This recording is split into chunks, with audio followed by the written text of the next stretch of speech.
क्या हमने कभी अपने जीवन में ऐसी दौड़ खेली है जिसमें सब जीतते हैं, कोई नहीं हारता?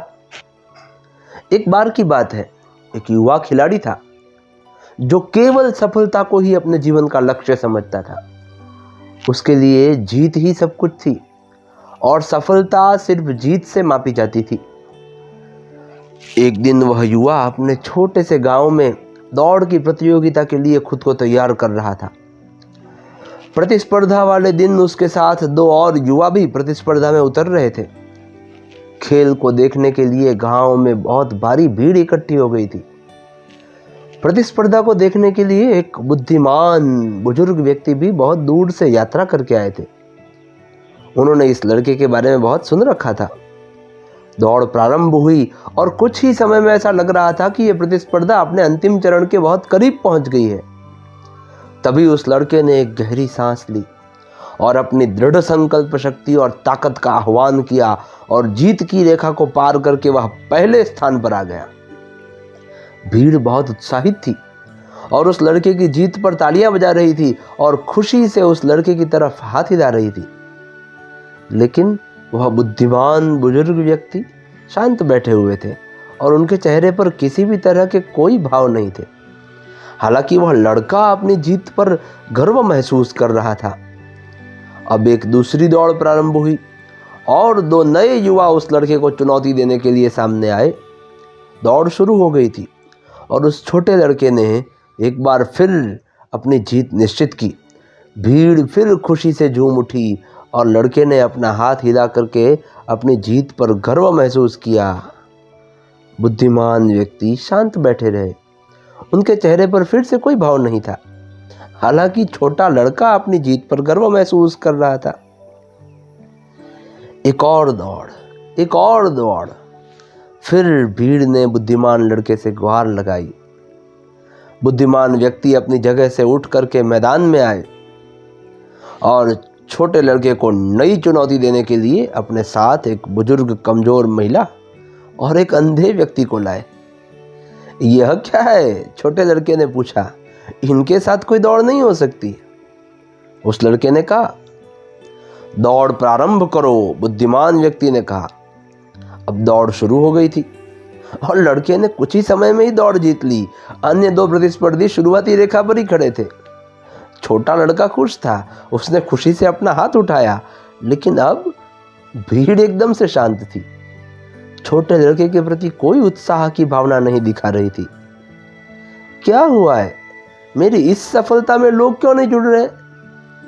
उसने उस बुद्धिमान व्यक्ति से पूछा। दौड़ फिर से प्रारंभ करते हैं, बुद्धिमान व्यक्ति ने उत्तर दिया। इस बार इस दौड़ को आप तीनों को एक साथ समाप्त करना होगा, बुद्धिमान व्यक्ति ने कहा। छोटे लड़के ने थोड़ा सोचा और वह अंधे आदमी और कमजोर बूढ़ी औरत के बीच में खड़ा हो गया और फिर दोनों प्रतिस्पर्धी को हाथ से पकड़ लिया।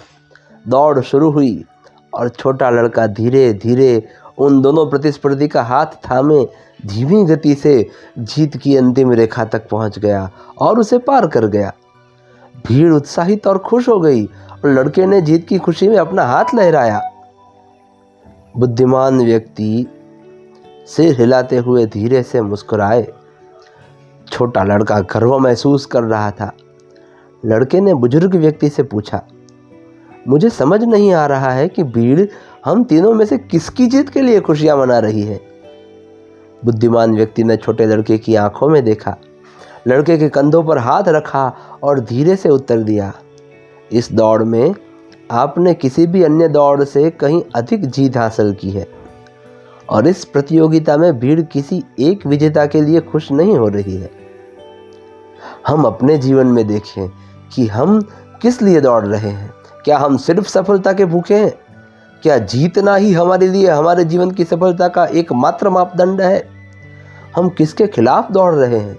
और अगर हम हमेशा हर किसी के खिलाफ जीतते रहते हैं तो जल्द ही लोग हमारी जीत पर खुश होना बंद कर देंगे। यदि हम पीछे मुड़कर देखें तो सवाल यह है कि इस दौड़ में हमारे बगल में कौन दौड़ रहा है। यदि वे कमज़ोर और बूढ़े थे तो क्या यह हमारी जिम्मेदारी नहीं है कि हम उन्हें जीत की रेखा पार करने में मदद करें और सोचें कि क्या हम सब उस दौड़ को एक साथ खत्म कर सकते हैं, क्योंकि यही सबसे अच्छी दौड़ है जिसे हम कभी भी दौड़ सकते हैं। तो भागो, जिंदगी नाम की इस दौड़ में तेजी से आगे बढ़ो, लेकिन यह ना भूलें कि इस दौड़ में जीतना महत्वपूर्ण नहीं है, बल्कि यह महत्वपूर्ण है कि इस दौड़ में हम कैसे आगे बढ़ते हैं। अपने साथी इंसानों को प्रेरित और प्रोत्साहित करना हमारा कर्तव्य है। मानवता के एक हिस्से की विफलता पूरी मानवता के लिए एक विफलता है। कैसी लगी आपको ये कहानी? कमेंट सेक्शन में ज़रूर बताएं। क्या आप भी अकेले दौड़ना चाहते हैं या सभी को साथ में लेकर? सोचें। वीडियो को लाइक करना ना भूलें और हमारे इस चैनल को सब्सक्राइब जरूर करें। धन्यवाद। जय श्री कृष्ण।